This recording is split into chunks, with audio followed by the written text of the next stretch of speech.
Tunay? Hindi. Tayo sa bitbit po, taka na. Cellphone ko eh. Kala ko namin. Ginanon ko. Ginanon ko po. Hindi ko po inaagay. Namimintang ka naman, tingin mo sa cellphone ko ang lagi. Sabi mo sa akin may cellphone ko. Ginanon ko. Ilalig ko lang kasi wala paglalagay. Yung bike ko na.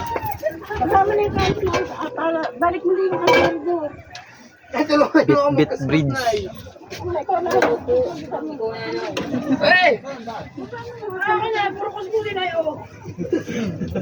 Ba yan? Nakakulan itong pera ko. Siyempre nakababad sa tubig yan eh. Gago ba? Ang dami na nasisigdaan na pera. Tapon ko. Dalawa ka na, gusto bibigyan ko. Bibili mong gamit? Ha? Magkano shorts? Magkano shorts? Ha? Magkano shorts? 55. All naman? Eh, wala kayong chili sauce? Dalawa na. Pero po sir. Ito? Eh po. Short tsaka damit. 85 na yan. Bubulin ko pa. Saan ba nila eh? Ay, kakain kami na eh. Oo, wait lang. Sumisuwa na. Manghang ba ito, te? Hindi masyado. Ba? Manghang. Bakit gulo naman ang bigit mo? Ay, 85 na yan para...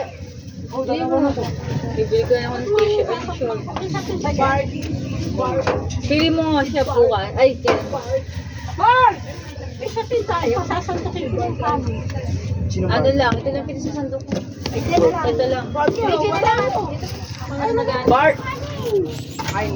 Food trip. Ay, ako niya babalik ito. Eh, may gusto naman eh.